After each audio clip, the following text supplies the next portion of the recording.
বাংলাদেশের গোয়েন্দা সংস্থার সাবেক প্রধানদের কথা বাংলাদেশের বইয়ে লেখা রয়েছে। এই বইয়ের ১৭১ নং পৃষ্ঠায় লেখা রয়েছে, ইসকন নামে একটি সংগঠন বাংলাদেশে কার্যক্রম চালিয়ে যাচ্ছে। এই ইসকনের সদর দফতর হল ভারতের নদিয়া জেলার মায়াপুরে। কোন ইসকন কিন্তু প্রকৃত হিন্দুদের কোনো সংগঠন নয়। বাংলাদেশ গোয়েন্দা সংস্থার সাবেক প্রধানদের রিপোর্ট অনুযায়ী এটা একটি হিন্দু বেশধারী ইহুদিদের সংগঠন। এই সংগঠনটির প্রধান কাজ হচ্ছে বাংলাদেশে উস্কানিমূলক ধর্মীয় অনুষ্ঠান পালন করা, যার একমাত্র উদ্দেশ্য সাম্প্রদায়িক দাঙ্গা সৃষ্টি। আপনাদের জেনে রাখা অবশ্যই দরকার, ইসকনের প্রতিষ্ঠা কিন্তু ভারতে না। ইসকন 1966 সালে প্রতিষ্ঠিত হয়েছিল আমেরিকার নিউ ইয়র্কে।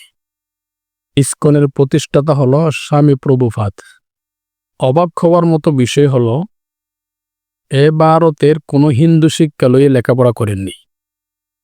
লেখাপড়া করেছে খ্রিস্টানদের গির্জায়, খ্রিস্টানদের শিক্ষালয়ে। ইসকনের প্রতিষ্ঠাতা স্বামী প্রভুপাদ ফার্মাসিউটিক্যাল ব্যবসায়ী ছিল, কিন্তু হঠাৎ করে তার মাথায় কেন হিন্দু ধর্মের সংস্করণের বোধ চাপল, কিংবা কোন শিক্ষাবলী চাপল, তা সত্যিই চিন্তার বিষয়।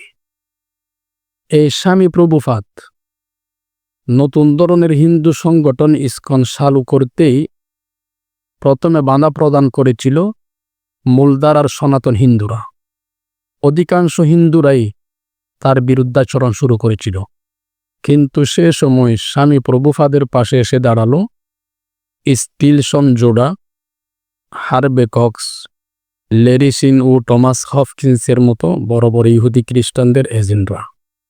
ইসকন হলো একটি জঙ্গি সংগঠন, একটি উগ্র সাম্প্রদায়িক সংগঠন। এই সংগঠনটির বেসিক কনসেপ্ট মধ্যযুগের চৈতন্যর থেকে আগত। চৈতন্যের অন্যতম থিওরি হচ্ছে নির্জবন করো আজি সকল ভুবন, যার অর্থ হল সারা পৃথিবীকে জবন মানে মুসলমান মুক্ত করো। ইসকনের মূলনীতি নির্ধারকদের প্রায় অর্ধেক হচ্ছে ইহুদি। এই ইসকন বাংলাদেশে কয়েকটি পরিকল্পনা হাতে নিয়ে মাঠে কাজ করছে। ১ নং হল বাংলাদেশের সনাতন মন্দিরগুলো দখল করা, যেমন ঢাকার স্বামীবাগের সনাতন মন্দির ইসকনিরা দখল করে নিয়েছে। এভাবে পঞ্চগড়ে সনাতন মন্দির তারা দখলে নিয়েছে, এবং একই ঘটনা ঘটেছে ঠাকুরগাঁও মন্দিরে।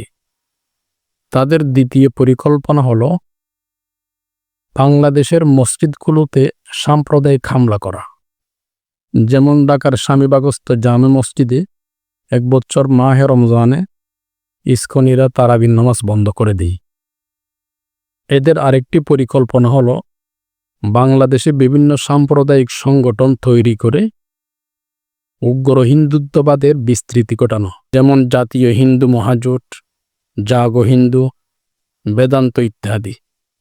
বর্তমান অনলাইন জগতে যে ধর্ম অবমাননা, তার ৯০% করে হল ইসকন সদস্যরা। তাদের আরেকটি মহাপরিকল্পনা হল বাংলাদেশে সাম্প্রতিক সময়ে চাকুরিতে প্রচুর হিন্দু প্রবেশ করানো। সবার শেষে কথা হচ্ছে, বাংলাদেশে যদি এখনোই ইসকনকে নিষিদ্ধ করা না হয়, তবে বাংলাদেশের জন্য বড় ধরনের বিপদ অপেক্ষা করেছে, যেই বিপদে বাংলাদেশের স্বাধীনতা হারালেও অবাক হওয়ার কিছু থাকবে না।